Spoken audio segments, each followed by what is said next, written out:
Let's go. All We right. are I'm going to try rolling. a proper introduction for us today. Hello, everyone. This is David and Ivan of Bad Internet Friends, episode 12 Positivity in the Hobby. Hey, And and there's balloons. we just got some balloons to celebrate the positivity. How did we get balloons?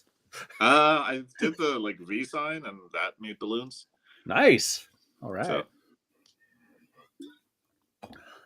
So we are good. I can't think of anything else to say for an introduction. I think that's all I we really think need to that know.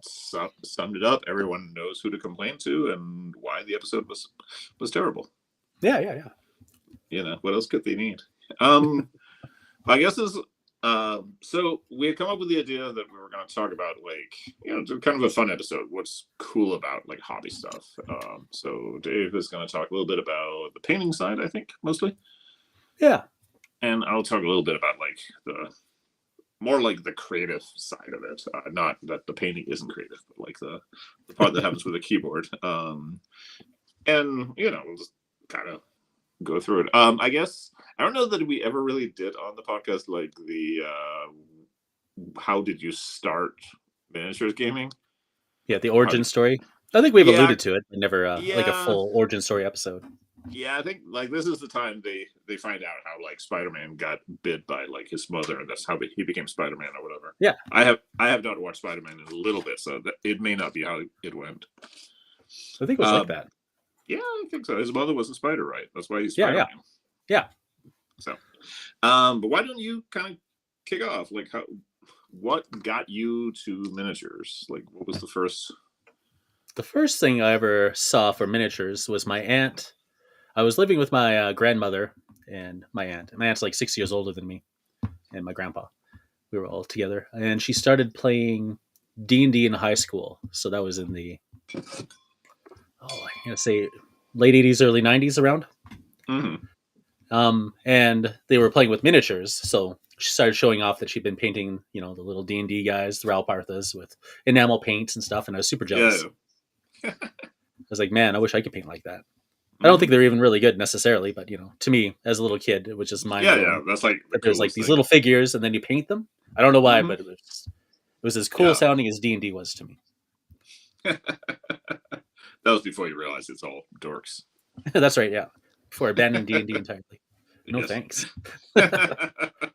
And then I started collecting miniatures. Like I would just ask my nana and then other relatives just to buy me them. I want to go to the Mm-hmm. store. I want to look at the little blisters and I'm going to buy them.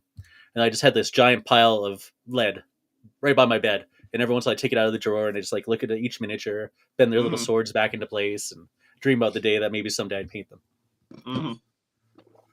Then fast forward a few years later, I lost all those miniatures in a move, unfortunately. But my friends started playing Warhammer during it was the end of 5th edition, Mm-hmm. and they came over to our house and they're like, "We're really into this. Help us paint our armies, and we'll buy you an army." I'm like, "Well, that sounds cool, but I don't know anything about painting miniatures." They're like, "Oh, it's easy. We'll show you how." And so I just picked up a brush and I started painting, and it turns out I was good Yeah. at it. And I just never looked Hey. back, and I All got an right. army, so that was great. That is a great little origin story. I'm trying to remember the first time I actually saw miniatures at all, because I know it was RPG minis, but it was one of those things where there were random people, usually the son of a family member, and you met them once at a family get together and would never see them again. But Oh yeah. you got to see their room and they had some cool shit or something. Mhm. Uh, but for actual miniatures that I had, it kind of was uh the Hero Quest and the Milton Bradley Spacer State game. And I remember looking at the box, and because it was on the edge of the box, they were painted versions of the miniatures, and I remember Mhm. looking at those and thinking oh, I could never do that. And then I tried it and turned out that was actually true. I couldn't do that. The proper introduction to big boy miniature stuff was White Wolf 182, which I think I said before. It had a big battle report between I think Adrian Wood and Jake Thornton, and it was Imperial Ultramarines and Imperial Guard. Mm. With the new Imperial, they're fucking about 30 years old. The metal Imperial Guard figures were just coming out, the Cadians and Catachan. That They were issue really nice. actually was the original metal Acadian shock troops that got released, which is still my favorite Imperial Guard of all time. Mhm. versus orcs. And I got a hold of that White Dwarf from somewhere, and I remember I think it was from because there was this little RPG club where I lived, and they were just getting into Warhammer stuff, so they had stuff lying around. You kind of borrow it. So I got Mm. that issue of White Dwarf, and like I think I must have read it like 1,000 times just that night alone because it was just the coolest thing I'd ever seen in the entire universe, and I just knew that whatever happens, I have to do that. So that was kind of, and then sometime later, I managed to like plead and badger my way into the second edition 40K box set, and that was where I really started like actually trying to paint stuff and do stuff. Usually poorly. I do remember like getting the idea of trying to convert miniatures like very very early, which I don't know, maybe that I did get to see that in White Dwarf, or maybe I just like came up with it. I'm not sure, but like cutting off weapons and putting other weapons on or Yeah. something, stuff like that. I bet it was Which Dave was like, Taylor telling you. oh, He was which big is into that at the time. Yeah. oh okay. Um, but it was a lot harder, like because there was so little in plastic, and the plastics were all like terrible. Hmm. You couldn't convert those little like space marines with like the bolt gun like clutched over their chest. Yeah. They are just the way they are. So, but that was kind of the start of it. I know we had like dabbled in role playing games before that, but they kind of became like we never had like that people were like role players or miniatures gamers. There were some kids that were more into one or the other, but like with my group of friends from that time, it was just like any game we could possibly play. So like when Magic came out, we just wanted to play Magic. We want to try that. Mm. Like we went to LARP like once, and it was terrible, but we did it. We played board games a little bit. We couldn't afford a lot of board games because keeping two expensive gaming hobbies going at the same time was not really viable. No. But yeah, like we just played like everything. But that was kind of the start as far as like miniatures goes. Then at some point you sort of realize that this is just like your life now. Like this is, like Drawers and now minis this is, everywhere. yeah, like shit's everywhere. You have like weird deformed metal pieces all over your desk. Everything is covered in paint and at some point I think, especially like if you get into gaming when you're like younger, either you're already like a massive dork and it doesn't affect your reputation one bit, or you just like accept that like, okay, I'm just gonna be a dork now. Like, I'll say good evening, morning, / etc. Everyone from Technoscald. hey, I'll pop him up actually. oh, He doesn't want to. yeah, you got a showcase, right? Ah, there it is. Hey, look at that. That's the wrong one. There we go. Here he is. look at that now. That was just a test run to see if it worked. Cthulhu. Beautiful. Yeah. Love and positivity and respect. So that is all three. That is a lot for nowadays. Mm-hmm. Thank you so much. But yeah, so well, maybe you can kind of kick things off then, because your first experience literally was with the painting aspect of things. Yeah, the desire to paint, and then the actualization of the painting. So what, like, how did that, like, at what point did you realize that, like, because there's like painting just because I think a lot of when you're like, especially if you get into like stuff when you're a kid or like a young teenager, you just kind of do like what you see that you're like supposed to do. So if it says on the box you're supposed to paint these, or if you've seen somebody paint them, then you paint them. But like there's not really like you're just doing like how it's supposed to work. Miniatures work like this. Yeah. So when did the idea of like, or how did it come about with like painting being like a thing that you were specifically like invested in and interested in and enjoyed doing? Like, probably later on when I became a lot more patient, because when I first got into painting, I was in my early 20s, I'd say, like maybe even 20 itself. I had a lot of other things on my mind. Early in the 20s. Yeah, 2 and 0. It could not be any earlier, actually. Yeah, I don't think I was 19. I'm pretty sure it was 20. And you got other things on your mind at that point. You're trying to find, like a girlfriend or a boyfriend or whatever you're trying to find. Or a house or a car or a job or different things like that. So, painting was something I would do with my friends more than anything else. If I had to sit down and paint by myself, I didn't really want to. I'd rather get out there and go do something social. Oh, okay. So I didn't really enjoy the painting as much on my own as I do now. That was the big transition, I would say. positivity. Once I fulfilled everything I wanted to do anyway, which is kind of a lot of people's origin stories where they go out, they give up the hobby, they journey onwards, and then they come back. Hmm. Yeah, yeah, yeah. So, yeah, They, especially they for suddenly YouTube realize videos. that. Yeah, Yeah. yeah, Well, and you suddenly realize, like, because I think a lot of people, you kind of like, you get to a point where you're like really busy, unless you're lucky or just like make time for something, or you get into a different interest for a while, and it's sort of, and yeah, then at some point, you realize that things are slowing down a little bit, or you just are missing something, and you pick something like that back up. yeah. And the Can, best thing, of course, is if you can actually afford the hobby the way you want to do it. yeah. Because when you're young, you're just kind of at the mercy of whatever you can afford. Hmm. And at that point in time, there wasn't really good resources for painting. You opened up your white dwarf and you saw that you were supposed to spray paint it black, then put on the base coats, and then magic, and then it's done. Yeah, Because, I remember the our steps weren't minds. really quite there. I remember our minds being blown because it was an issue of, I think, the Citadel Journal that had a bunch of pictures on the back, and they looked really cool.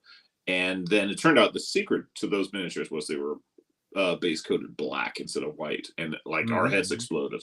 Yeah, Uh, and then me and a friend of mine who both played Chaos Space Marines, like, never ever base coated anything white again. It felt like, but it was before they had like started talking about it really, like, because now it's like a pretty common thing. I don't even know what they like recommend anymore. Um, but at the time, it was absolutely like the received wisdom. You should do everything in white because it was during the like bright red and yellow era of like yeah, Warhammer yeah, stuff. So everything had to be. But I think even like painting guys for like RPG stuff would just assume you're doing it in white. yeah. And then there is like the actual techniques themselves that they described, like dry brushing. And if Mm-hmm. like you read it, it's like, okay, so I gotta put paint on my brush, and then I gotta wipe it off again, and then I just kind of lightly move it around. And it didn't look very good. Mm-hmm. I'm like, I didn't understand it whatsoever because I was using the wrong kind of brush. It wasn't. Yeah, yeah, yeah. Or you don't get enough of the paint wiped off, and you just Yeah, slather like a exactly. stripe across your space orc. Yeah. So my goal at that point in time was to eventually come back to painting Mm-hmm. and be better than what I could see in the magazines because I want Ooh, to rock. that's So very yeah, when ambitious. eventually you come back, you start watching all the videos, it gets you excited, and you actually Mm-hmm. get to see how those techniques work in person. Then you can really start building up your skills. So it was yeah, It's phenomenal. interesting you mentioned going from a social painting as a group thing versus to painting, as a solo thing. Because nowadays, like, I think that's not most people paint. You just kind of sit on Yeah. your own. And I mean, some people will get like on video and paint together, or you've done like Mhm. streams where you paint and stuff. But it's one of the things I was kind of thinking about when I was taking notes for this, that because gaming sort of as a whole, painting and building models and playing games and stuff, it's like this dual hobby, right? Because there's like a solo aspect and there's a social aspect to it. Mhm. Which I think is maybe what makes it so compelling. Because there's like the social element, like unless you're playing a solo game, you're playing with somebody, right? So it's at the very least you hang out with your mate on the kitchen table. Maybe you go to a club, or maybe you go to a store or something, or maybe you have a group. Even if it's just one person. Like after I moved to Portland, for a while, I just played miniatures game with one guy. We just get together. We lived in the same apartment complex, and we just hang out and play. A couple of times a week. Played like nuts and like Starground. Uh, but so there's a social element, or you can go online. Now, even if you're mostly painting, you don't really play. But a lot of people like to share this stuff online. You can share techniques, you can feedback on it, or just show off like what you're doing. Maybe you Mhm. participate like a competition with some random people around the world. They're all painting a space marine or something, right? Yeah, exactly. The So there's a parasocial. social, Yeah. yeah, there's a social element to it. But then there's also like a individual element where you can just kind of go and do like you just sit in your room and paint some guys, and maybe you don't even ever post them online. Like they probably make it to like your next game or whatever, or maybe you just paint them and they go on your shelf because you wanted to have them, or you sit and build some terrain and listen to music or something, or like there's that individual element where you can do a lot of the hobby stuff like as this activity where it's just kind of you. And I think for me at least, and I'm not a big I always enjoy when I sit down to paint, but I don't end up doing it all that often. But I always enjoy just sort of the Zen like vibe to it, right? You just Mhm. are on your own, you're doing a thing, and you just kind of. I think because there's like a distinct, you can see the progress, right? Like you go through, you paint the boots on everyone. Now you're like one step closer. You kind of see like the progress bar fills up. So it's Yeah. very like satisfying that way. You can get, even if, at the end they don't look all that great, but they still look pretty good. Mhm. At least when you aren't real close. They always look like shit on the photo. Yeah, that's right. Cameras are too good. Yes. But so it gets that quality where it's like it's a hobby you can engage with almost like with any number of people. Like if you like before we started, you were just talking about you're gonna play Warhammer Spearhead, Yeah, yeah. which I don't know how many people are involved in that. But like I assume like 5, 6, 7, something, At 4. least, yeah. I'd say at least that many. Like a bunch. Like Yeah, so that's yeah, that's like right. a club, Like we Yeah, used to exactly.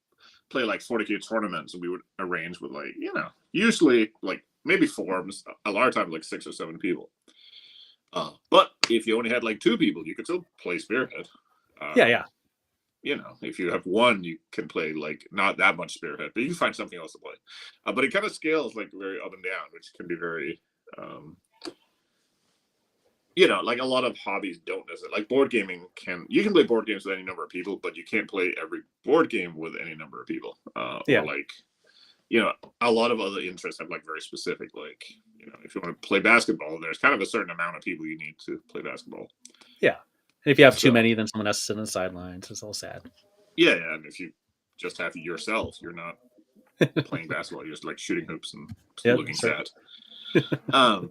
So the fact that it does scale up and down, and that there are so many aspects of it you can pursue on their own and on your own, makes it kind of interesting. And as a not like I don't want to say like therapeutic, but like it can be nice to just sit and build and work with something, and you're just sitting on your own with your own thoughts, or maybe you're listening to a podcast or something like. Mhm. I usually do some of the best thinking when I'm just painting miniatures. Mm-hmm. Because it's kind of, especially when you've gotten past the point of trying to learn and now you're Mm. just applying. So you're Yeah, just sitting there. Maybe you're going to zone out. Maybe you're going to listen to a video about hobbying, or maybe you're going to play The Sims 4 because you like to do that too. yeah. But yeah, eventually you'll just start like zoning out, and then the thoughts will Yeah, start yeah. processing through your head. All the gears start grinding, and Yeah, you can yeah, get yeah. some good resolution. There's like an autopilot. My thing for that is to play Doom, like classic Doom Oh yeah, on whatever platform, because I played it so many times that I basically like I could probably like think through each level like in my head and oh yeah, like get it right. oh yeah. So That's how I am there's with Final Fantasy One. I've played it so many times. I just oh pick yeah, up the yeah, controller and I just zone out and like just play through the game. yeah, kill goblins and grind Yeah, for oh, I have to gold get to this and level for this one, this level for this guy. Go here, drop down this hole in the ice cave. yep. But yeah, that like frees up your brains. Like, and sometimes if you're trying to not think about something, you'll suddenly like figure out like the solution to it. Like I Yeah, do that sometimes where like I'll go and not think about whatever I'm working on, because then like suddenly your brain like figures it out. yeah, because it gets all Uh, jealous, right? The thoughts. They're like, "Why aren't you thinking about me now?" Hey, buddy, come on. I know. Okay, fine. I'll tell you. Look, Yeah, yeah, just bring me back. I need you back. yeah. bro. Gosh, yeah. Um, but yeah, so I think there's like the Zen quality to it, and I think there's also an element, especially if you're a nerd, because there's a good chance you probably spend too much time like playing video games or being on the computer or arguing with strangers on like about movies or something. Mhm. So miniatures and minis gaming is a way to also do something that has like a physical, tangible aspect, because whether you're painting and you're actually like painting little guys, or you're building terrain, or even just playing the game. One of the things, and this is so funny because I've seen this so many times, especially if you go to like a club game or like a convention or a tournament or something. There's almost always somebody there who's like not a gamer. They're like somebody's partner or parent or a ride or friend or whatever. And they're just kind Mhm. of like looking, like they think it's kind of cool, but you can tell they're not really like, like they're not here Yeah. to play games. They just think the little dudes are cool. But they will always like see something cool. They'll like pick up a model and like look at it. Or if they see a tank, they'll always try to turn the turret. That's why you should never glue Ooh. your turrets, because somebody Yeah. Or only play inev- Streaks. yes. Ah, can't turn that. Yep. Or but they'll do like there's just seeing these little things just like trigger something in your brain, like you just want to like pick it up and touch it. And it's like, I don't know if you ever had this moment when you're playing a game and like you're like looking down, like you're trying to get like the line of sight or something. So you like lean down, you like Hmm. look, old school style, and you can Yeah, see, yeah. and suddenly you realize, like from the perspective of your little dude, the world looks completely different, and like Mhm. for a moment, it almost like the world of the game is like a real place, right? Yeah. You probably should do it at least once or twice a game, even if you don't need a line of sight. Hmm. Just Yeah, get that it's a nice lot of fun. immersion. Yeah, just kind of vibe. And sometimes it can be funny to realize Yeah. like, oh, like this guy has no idea that there's like a tank over there because he can't fucking see it. Yeah, yeah. Um, or like you get this I get this all the time where like you're playing like a skirmish game or something, where there's like some rocks and where my guys are, and there's some rocks in the middle, and there's this thing over there I'd like to get to, and it just turns out that getting to the rock in the middle is like 1 inch too far for one move. Yep. So you move some dudes over and they get fucking mown down. You try again and they break and run away. And the positioning of that rock suddenly becomes this like massive thing, and it's literally just because it's like 1 inch too far. Like, Yeah. so points in this little like imaginary world suddenly take on like this weird importance. It's like I wrote like little worlds on my notepad, Oh, because nice. in a way that kind of is like the little area you created, your 3 by 3 foot space on the table, suddenly becomes this like living thing that kind of feels like, even though you build it, like you set up all the pieces, they are just from your shelf, right?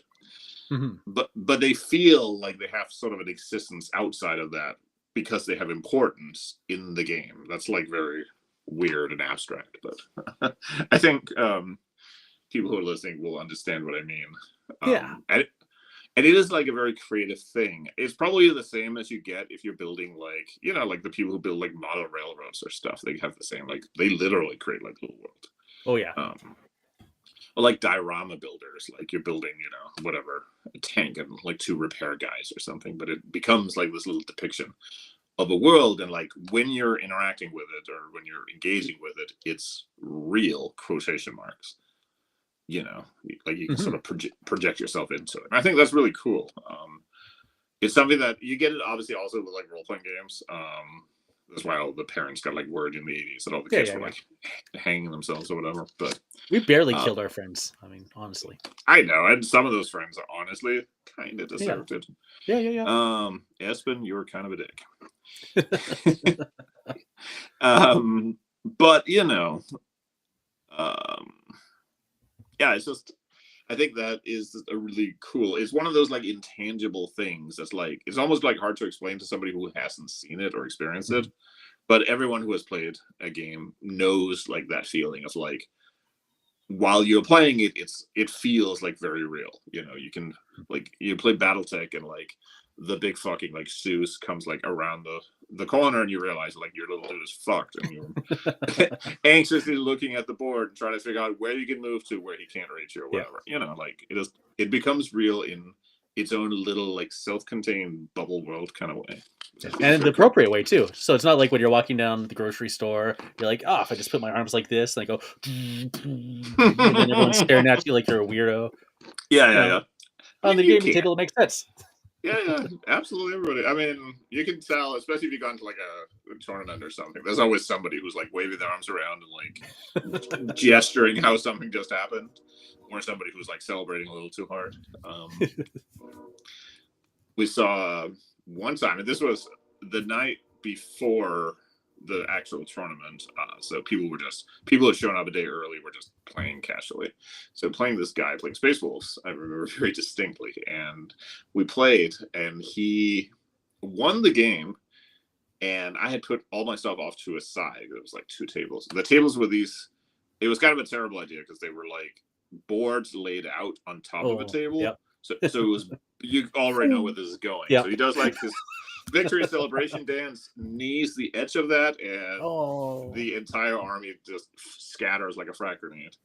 I have never seen a man's joy turn to despair so fast.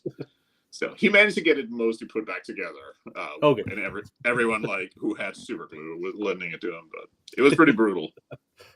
Super brutal. So Man. yes, To this go was back to painting for a moment, if I may. yes, absolutely. I've played in tournaments where you just play the Warhammers all day, you know. Mm-hmm. from start to finish. It's very long. You stop for lunch, but you're just grinding out the games. And I'd Yeah. always get like a super like big migraine afterwards. And it always felt just competitive because it was. Uh-huh. Um, Yeah, yeah. but sometimes you're playing against friends, you can still laugh and have a good time. But it was Yeah. never quite as fun. I always found as like if you get together with a big group of people and just paint. I used to do like the 10-hour or 12-hour painting challenges with Mhm. groups of people. So you would get together and like paint for charity or paint for a certain Oh, cause. okay. So people would bring in the miniatures and they would basically buy your time for a charity event, and then you just sit there and you paint the miniatures you're assigned, and Oh, everyone's okay. sitting around That's cool. talking, have a good time. Yeah, yeah. And yeah, like it's even longer, and you're just sitting there, so it's physically harder, I think, overall than being able to move around and playing a game. But Yeah, yeah, yeah, it's yeah. just Because far less exhausting. at some point you end up sitting like hunched over for. Yeah, because it's like all very you're working together as a team to Mhm. complete something, and you Yeah, get to yeah. share ideas and processes and whatnot. You don't really share tactics or anything on the gaming table in a tournament usually. Right, right, right. Like not Yeah. generally the case. I had one game. This was second edition 40K where I end up like halfway through the game coaching the guy because he was really nice, and I had actually played him the previous year because he lived not that far away. Um, and he had a new army. He had like a Dark Angel Ravenwing army on all the bikes and stuff. And I noticed that he was using them in kind of a weird way. So halfway through, I like coached him on the rule how to Yeah. make them work best, and he came like, "Thank you later." Awesome. But I probably wouldn't have done that if it wasn't because he was like a cool dude and we had played before. Mhm. I mean, it was very low stakes, but still. But yeah, like doing, or even like if you're just building, like you both buy, because we did this a lot where two people both bought like a new box of something and Oh you're yeah. just sitting and building them together. You're not necessarily even like working on the same project, but it's just there's kind of like a shared element in it as well. I mean, people do still do this where you do like a hobby hangout or something. Yeah, Everyone's just exactly. working on their own thing. So I need to do more of that stuff. Um, but yeah, but again, that's a way that you can take like something that's normally like a solitary process, which sitting and painting, and you can make it into either a communal thing or just like a shared thing where you Yeah. know. Yeah, we end up doing the opposite. We always play games together and then paint separately, just That's like the by standard, default. But it's actually more fun the other way around. Paint together and then play separately. Yeah, I mean, although there is an element to, especially like the old school, if you're playing like an army list game, because this would happen sometimes. You would set up your armies for like the weekend's game or something, and then it turns out somebody didn't tell everybody else that just bought like a new tank Oh yeah, until it yeah. comes out of the box, and so that's cool. There's an element like to that. I know like some of the dudes who do like big club games, like big, they do like Waterloo or whatever, and they'll just have like everyone paint like some of the units. Like we need Oh yeah. like 10,000 fucking French little dudes, so everyone gets in the trenches and paints like 50 Frenchmen, and you get it all together. So there's like that's a different way of like approaching it. Hmm.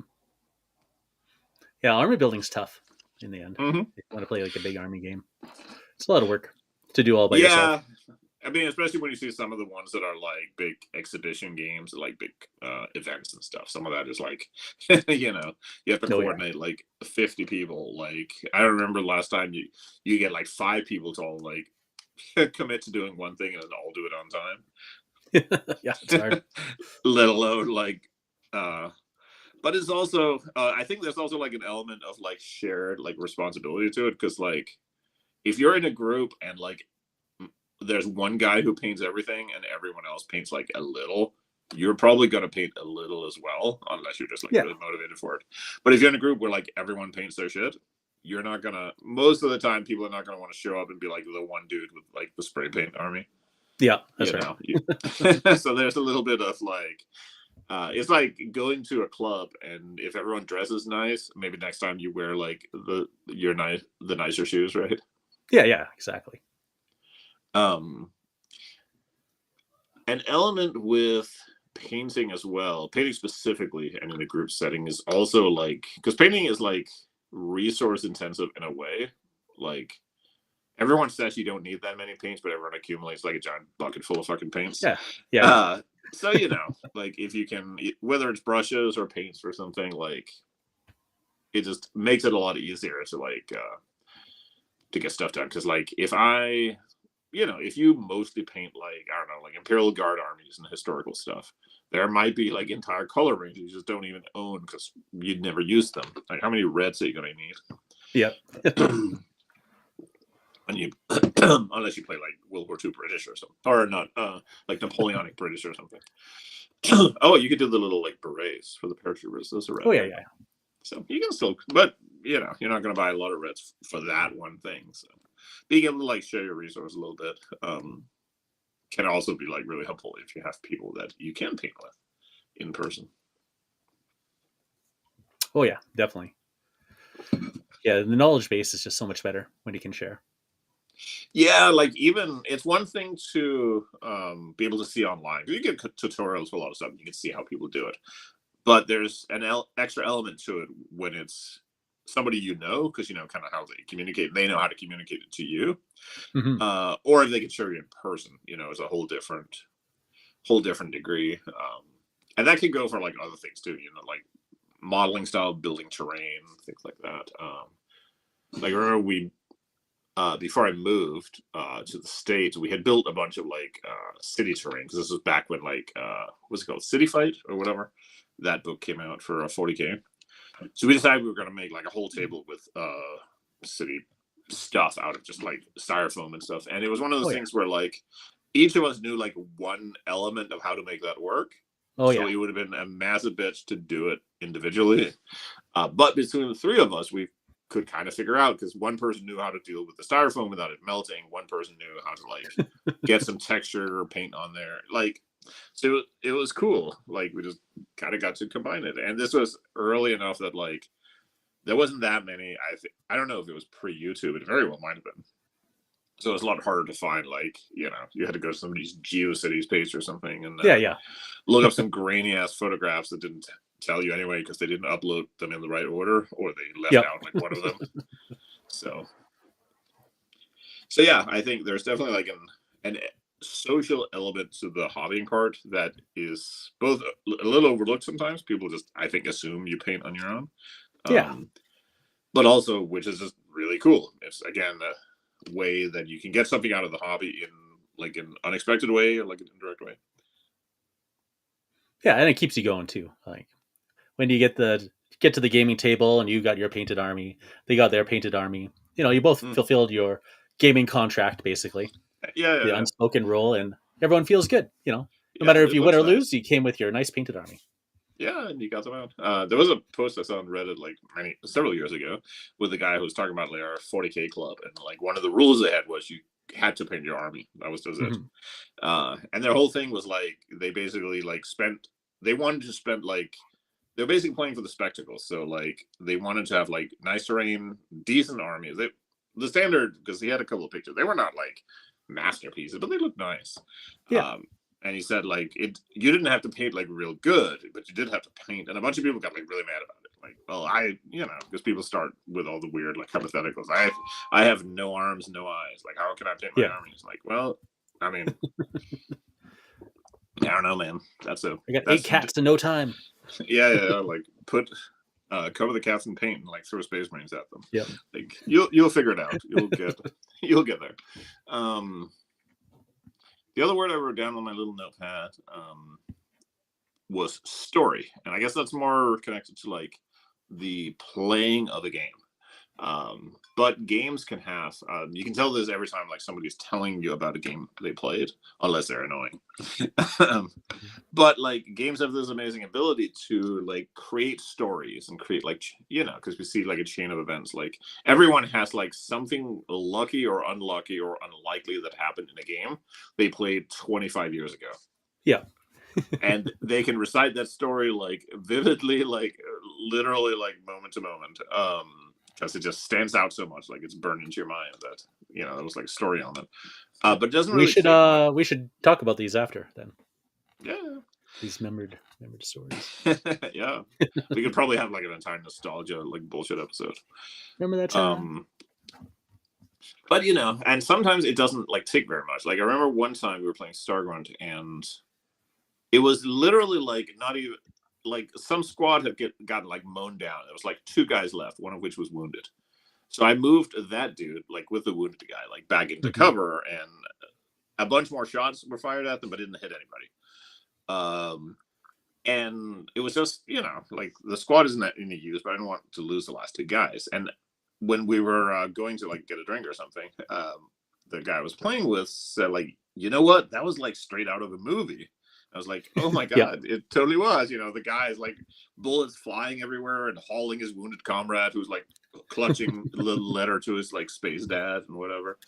It's totally a movie thing, and tabletop games have this amazing ability to generate, because in a way they do represent like people. Sometimes those people are like orcs or space rocks or something, Yeah. but like they have a personality, they have like they have an identity. So they create, it's hard to not like inject little like stories and life and personality into them, especially if you sat and painted them, because now you've used the same army. Like everyone who plays the game regularly has like a favorite model, and it's not necessarily like your coolest like commander or whatever. Sometimes it's like that one orc that looks a little dopey, but he Yeah. always Yeah. like makes a saving throw or whatever. Or like one goblin that one time in a game like killed like a vampire and or whatever. So you sort of get that like connection to it. Yeah. Yeah. There was a guy I played at a tournament once who would like put little skull markers on like his space marines like armor if they Oh yeah. killed like an important character. So Nice. like after each game, he would like pull out his little brush and like paint a little, or maybe they were just like a little X or something. But he had like a lot of them on there, which is the coolest thing ever. I don't know if he Yeah. like kept going, because at some point they're just gonna be like covered in skulls, like gang tattoos. Yeah.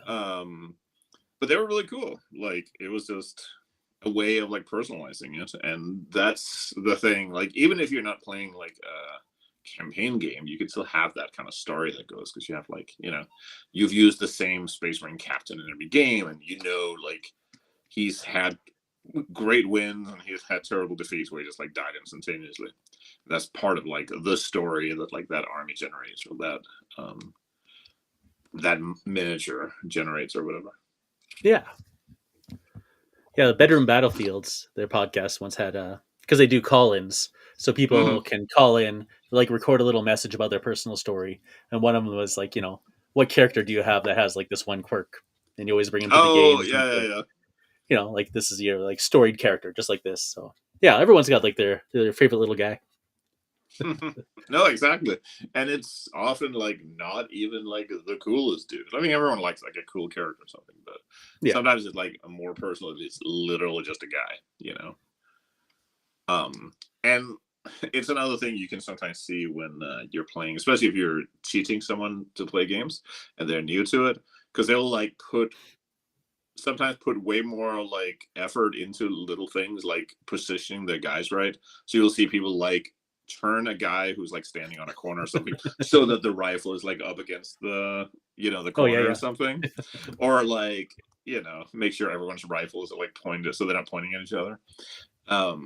So you get stuff like that and it's just interesting to watch, because again, like people injecting like life, like they're just pieces of plastic, hmm but yeah, yeah, because they have little faces and hands and feet, we inject like life and personality into them. And yeah. Especially when they painted them too, because you spend a lot of time just looking at them. Mhm.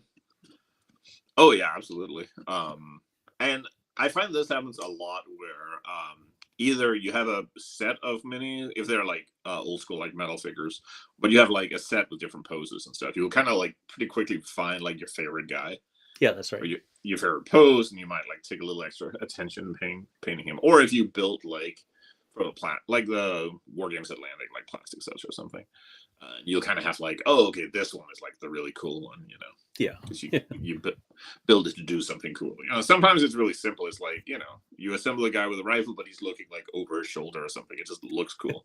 yeah, So that becomes like your favorite dude.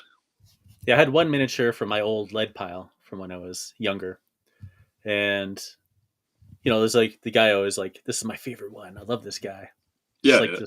this. He was called like a half elf champion from Ralpartha, and then Mhm. they stopped making it, so you couldn't order Ralpartha's half Oh, elf champion anymore. So eventually one day I was like, I was telling my wife, I'm like, I just this miniature is always like way too expensive because you only get it on eBay. It's like $50. She's like, well, hmm you should just do it. I mean, it's only like $150 purchase, so just go yeah, ahead. yeah, So they got my little man again. I felt so happy. yeah. I'm like, oh, look at him. There's this old. This is like the one that got away. It was this old Road Trader era Space Marine Librarian. It's one very specific model. So it's like very much the old style, both in casting and like the beaky helmet Yeah, and all that. And he's standing with like a sword in front of him, and he's got like a scroll that he's holding kind of sideways. nice. And when because a friend of mine had a credit card, I don't know how, but he did. So whenever we want to order miniatures, we'd always go to him if we want to order stuff that like the local store didn't have, and we would just pay him, and he would order the stuff for us. And this was in the time where if you could find like the old product codes Oh in yeah, like the bag of white oak, you could order anything that they had ever made. But every now and again, so we ordered like a bunch of like road trigger figures because we thought me and one guy thought they were really cool, so yeah, we yeah. wanted to have a bunch of them in our armies, even though they were outdated by then. But I remember tried to order that because ever since I had seen the 40K box set, I thought that was the coolest miniature in the entire universe. Something about it just was so cool. And when I tried to order him, I couldn't. Like that No. mold or whatever had been lost, and now he's just Mm. permanently gone. And every now and again, I look on eBay and I'll see one for like $40 or whatever. Usually covered in like 2,000 layers of thick paint. Enamel. Yeah, yeah, yeah. Just absolutely indestructible. Like you can't even tell it's just a blob, and there might be a miniature under there. But that's the one that got away. I just Yeah, always wanted to, and I guarantee at some point in the store, I probably looked at like a blister pack of it back then and didn't yeah. even notice it. You should do it. You should just get it. Yeah, I might. Fulfill the dream. I'm gonna look on eBay right after we get Yep. Sorry. Woo. done.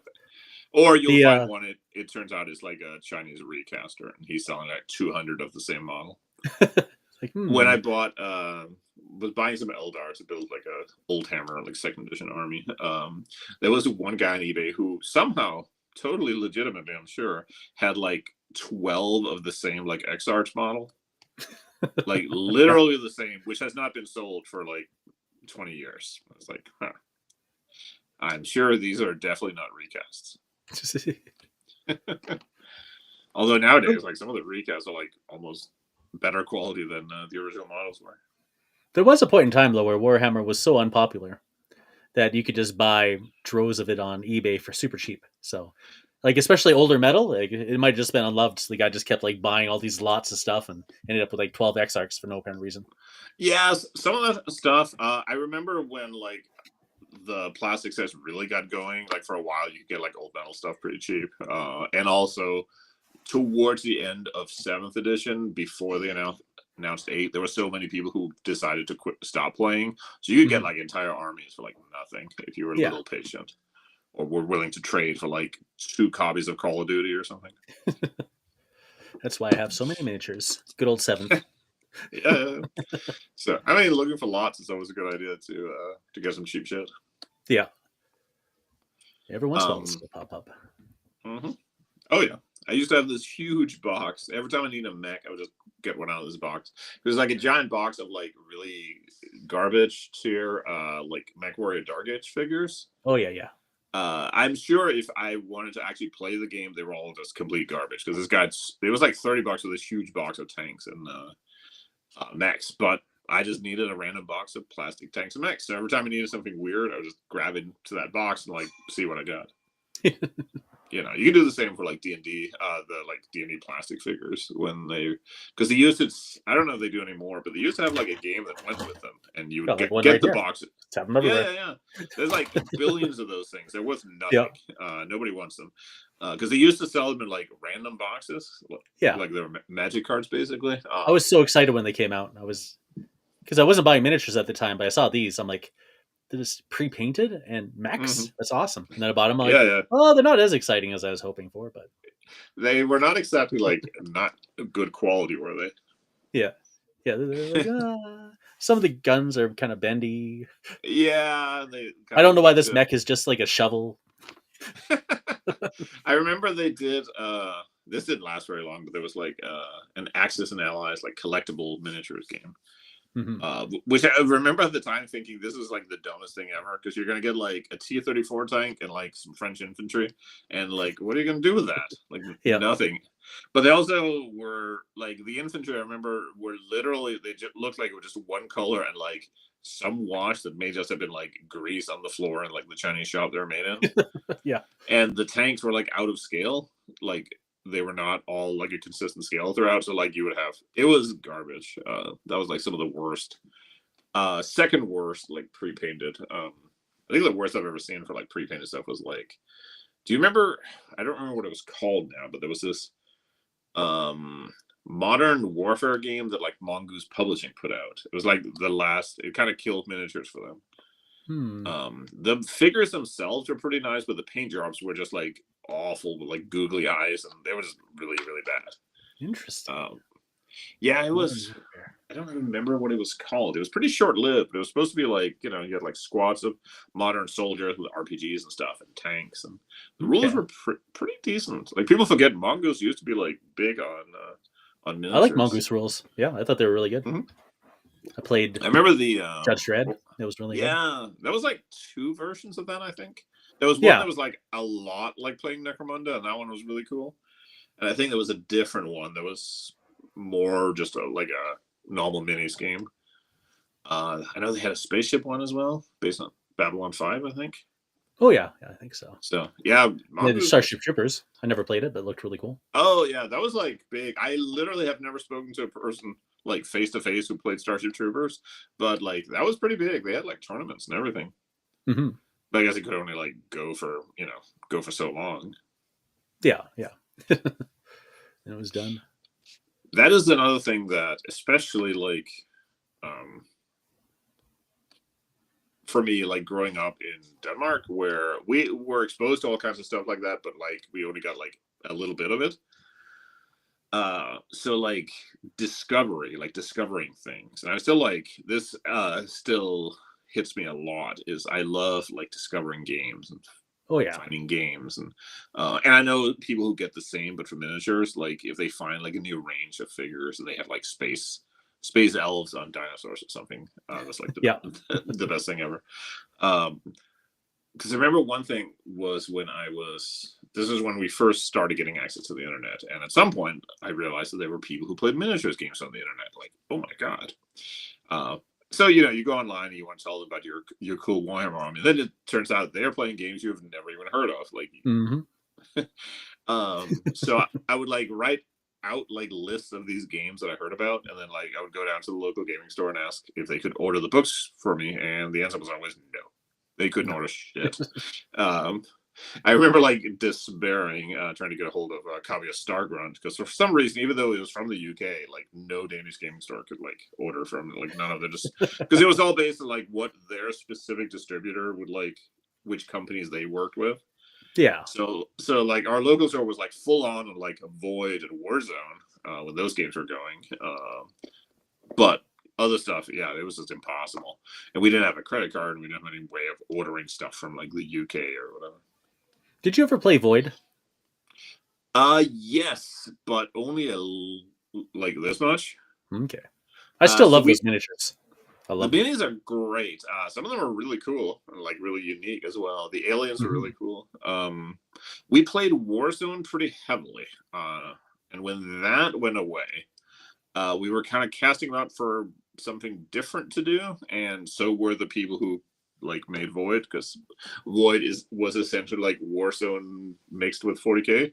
Okay. Um, Mechanically. The problem we ran into was that there wasn't any of the armies that we really liked a Yeah. lot. So it just didn't bite at all. But yeah, some of the I had a handful of the models. They just ended up in like my Imperial Guard army or whatever. But I Hmm. like a lot of their like Marines or whatever had like this clean cut look to them without a lot of like Yeah. equipment and shit hanging off of them. So yeah, they were really cool. The other one was Vor Into the Maelstrom. I don't know if you remember that one. I remember the ads, but I never actually saw any Yeah, miniatures. I only this one I did manage to order at the local store because they did FASA stuff because they had BattleTech, and the guy I ordered it from was like, "Are you sure this is a game?" Like, "I'm sure." I'm like, "All right, I'm gonna order it," but he basically made me agree that if it wasn't like whatever it was, like I had to buy it Yeah. when it came in. So I got a copy and we played it a fair bit, but that was a game that like again, like I have met very few people who ever played. Hmm. That has some weird, wild minis. They were not good quality, but they were very like creative and characterful. Oh yeah. Um, but yeah, one day we need to do like a show and tell of like weird shit we got because I do have a copy of a Trinity Battleground, which absolutely nobody played. That was another that I had to like talk them into ordering for me because they stocked the same store stocked role playing stuff, and this is when White Wolf was like bigger than Oh yeah. anything in the universe. And the guy, the guy was like, "Is this a miniatures game?" Like, "Yep, it's a miniatures game done by White Wolf." Because I'd read like posts about it online. I was like, "Oh my god, I have to get this."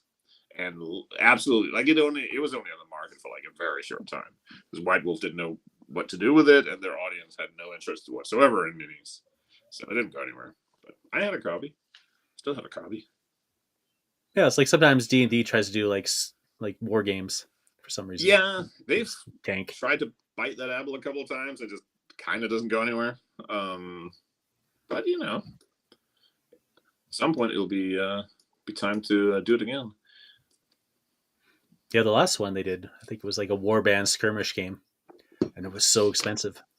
Oh yeah, which is It was so expensive. It's like, wow, yeah, that's expensive. which is the way to like not do it. I remember because a friend of mine had. I'm gonna say he probably owned like a trillion of those plastic pre-painted D&D minis. Now he also did play D&D, but he did play the minis game too. So he had this like enormous stack of all the like maps and floor tiles and stuff they did, and just boxes upon boxes of D&D minis.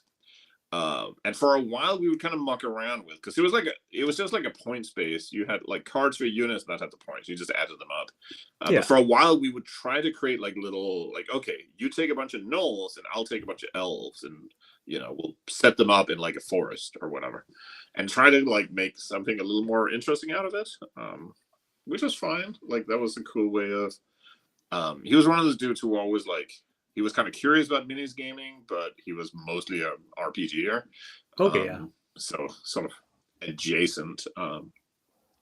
Actually, most of the people I played minis with in Portland were like RPG folks that I had to like. Course. Yeah, well, a lot of them ended up being people who were like they were interested in playing the game because to them it was just a board game. Okay. So Yeah. if I set it up, they would come and play, but they wouldn't, they weren't going to go out and build an army and paint and stuff. Like, you know. Oh, Texas Skull says he has a few of those pre-painted D&D minis with 5 leaks. Yeah. Yeah. Yeah. I mean, especially the one thing, ironically, this is one thing you can sometimes run into with actual wargaming figures is that the selection of character models can be a little limited. A lot of ranges will Hmm. just do a couple of heroes. So the D&D minis come in pretty well for that because like so many of them are obviously like characters and heroes. So, and some of Hmm. them, I will say, a lot of the humanoids were not good minis. They're usable Yeah. certainly, but a lot of the monsters were like really cool, especially like the big monsters. There was just a Yeah. lot of really really cool weird creatures. Absolutely. I This was my quest to try to figure out how to actually strip off the paint from a pre-painted mini and then repaint it. And it's What so much does it work. I've only take? ever done the one. Acetone and quick hand and patience. So you're doing a Okay, lot of acetone, like to get off the paint, but then you have to dip it into water to get the acetone off. Otherwise, it'll start eating into the plastic. I was gonna say, So you yeah, have to be my like worry would very be precise. that it would just melt. Yeah, that is 100% Yeah. not worth it. I've And seen then people it starts say getting that kind you of can, softer, so you could bring like a pin in there and like peel off some more. It was so much work. I've yeah, always been happy with this miniature. I keep her around just to, say I accomplished something in my life.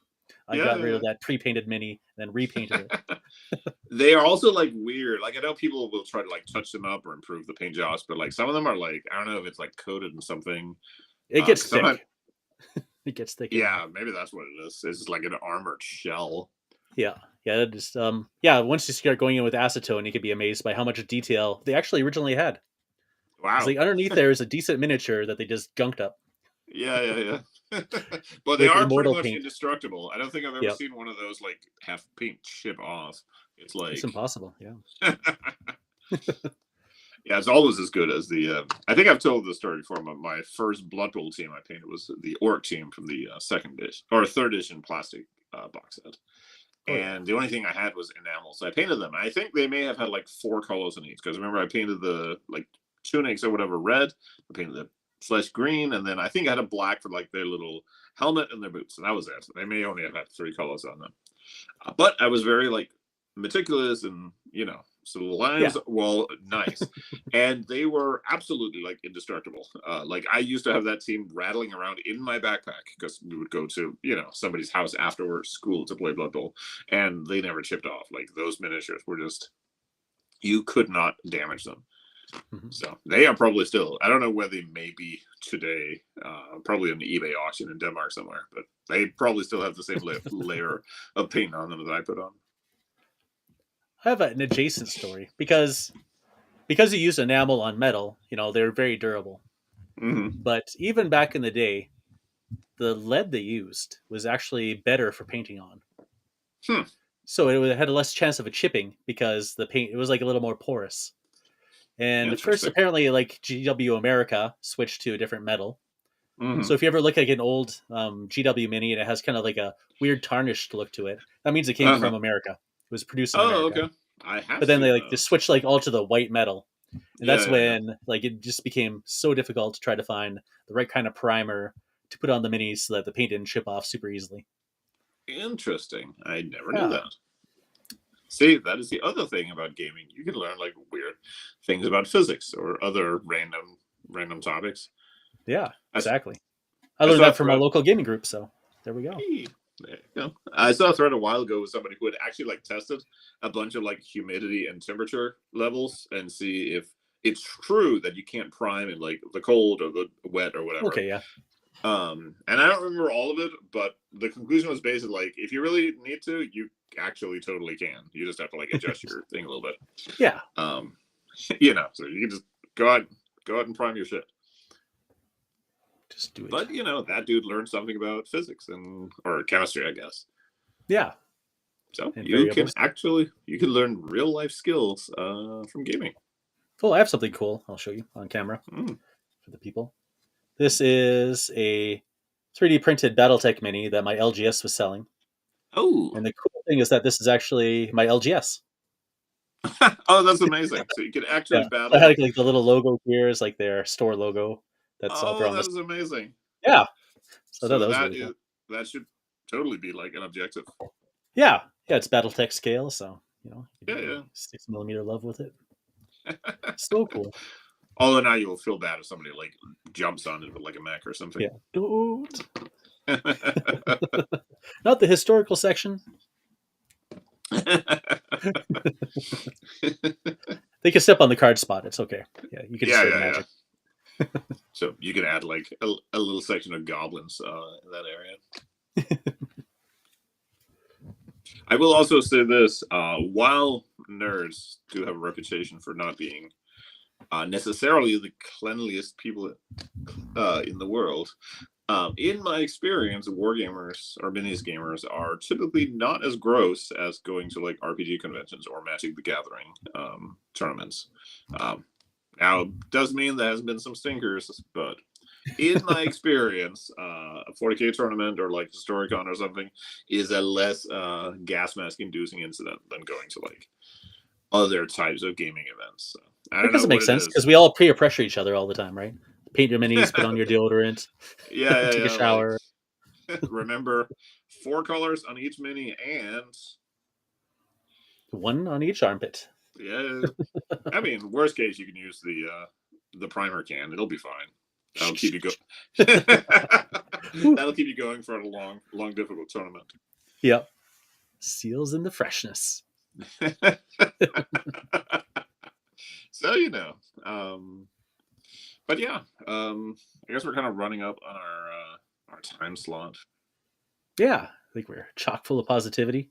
I don't Yeah, have much else going on. no, The other that's all the. topic we had considered was, well, what keeps us going?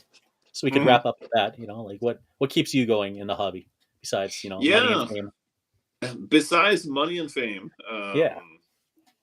which are heavily overrated until you have them. Um, Honestly, I think it's hard to. It almost sounds like goofy, but in a way, it's like that I've always done it. Not in the sense of like inertia, but like you do something for so long, it just becomes like it's almost unthinkable not to do it. Hmm. I guess it's like when you get people who are like amazing, like guitar players or something. They have that vibe. They always say in like interviews that they just can't imagine doing anything else. Like if they're just Yeah. sitting around, they're gonna get out the guitar and like noodle off a riff or something. Um, but I think in a way that is part of it. That is just like such an ingrained part. But I think it's also something that in a way has both. It changes all the time because there's always new things happening. You get a new interest, something you want to do, like ships or something. Hmm. So you But at the same time, it also doesn't change very much. Like it's always kind of the same. Like what it doesn't matter what you're painting. Like even if you are painting something you haven't done before, but you're still sitting down. Like there's like a ritual to it, right? You get out the box and you put out the thing and you curse up a storm because your wet palette like sponge is dead or whatever. Like you go through the motions and you sit down and you work through it, and at some point you have a model at the end. There's like a familiarity to it. Um, which yeah, I think especially like as you get older, like things change, and after a certain point you're old enough that all the changes are bad. So there's like a reassurance to something in life that you can always like take with you and return to, and it sort of becomes like this connecting point throughout life. That's like a lot heavier than I meant it to be, but in a way that is what it is. That is kind of the draw for me, is that it's this thing that is just familiar and comfortable and fun. I keep looking Most over my definitely. shoulder because Lancelot is like marching. You want He's to get up? getting ready to cause trouble. Yes. Do you want to get on camera? He does not want to be held. Here, you can look at people. He likes miniatures because he can steal them. Bat. For me, I don't need to be around people doing the hobby, but it's nice, you know. Mm-hmm. I just find that nothing makes me feel more happier and grounded with my own like personal time than painting miniatures or building miniatures or thinking about playing miniatures. Mm-hmm. It's like just kind of the whole mind space for me is really what fulfills. It's like a ritual, Yeah, yeah. from start to completion. You don't necessarily always complete it. Sometimes you put it away and you come back to it. Mm-hmm. But like I could play video games and have fun for a while, but eventually Right, I'll just start right, getting antsy. Like I just can't sit there anymore. right.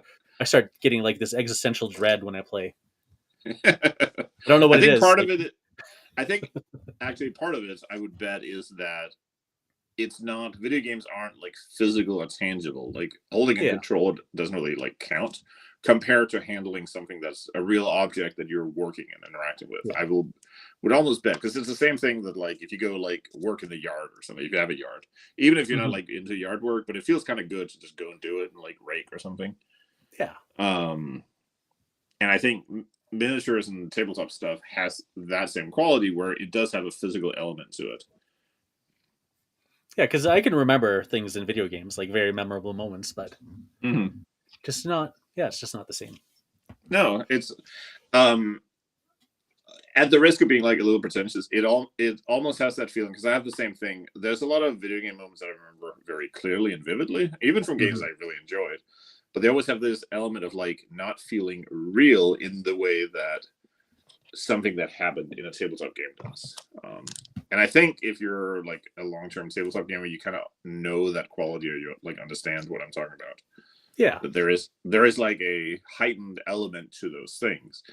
And it's not that, like I like video games just fine. I played some games that I really, really loved, but there's just that feeling where it's just not as real. Hmm. I mean, it's a lot. Yeah. Just the He's wrong kind of escapism, I guess. yes, he is just mad. Would you So stop bad. chomping and biting?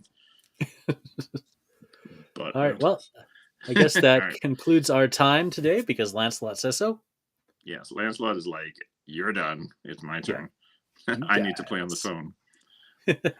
Perfect. All right. It was a small crowd. I think it was mostly just techno skulls, but that's all right. Yeah. We prefer the loyal over the many. Yeah. Well, I do see 4 viewers, which one could All be right. you. I'm not sure. One is definitely me because I have the chat Okay. up here. But Yeah. that means we So had 2 other people who didn't announce themselves. So we love you regardless, even if you're just hiding out. yeah, and we always appreciate when you catch us in the rerun, for Yeah, sure. you can And absolutely make sure to leave a comment and we will reply to them. Maybe we should do one of those like not like and subscribe, but like call to action. Like if you have opinions on why gaming is fun and nice for you, then you should definitely like put that in the comments. Oh, most. Jason got here late. Well, that's what you Oh, get for being I was late, just going to buddy. mention his name. Yeah, I was going Yeah, to yeah, say, yeah. and we Like, want to talk about Jason so that he watches this episode. yeah, yeah. He's going to have We will to rewatch it now to see all the things we said about him beforehand. yeah, You know, like like 5 literally times. every 2 minutes there was a shout out too. So you're gonna need to Yeah, watch the entire thing just to get all of them. 100%. Yeah, Because they were done backwards, so you have to listen to all of them to construct the secret message. we're very crafty on this podcast. Yes, surprisingly crafty considering we're not that smart. So that's We what lucked makes it into very. That's what makes it very impressive. Yeah, that's right. Okay, do you want a heart out? Yeah, let's see if it can work. And It worked on the first go awesome. because it Well, was a thanks positive everyone. episode. Have a good Yeah, night, everybody.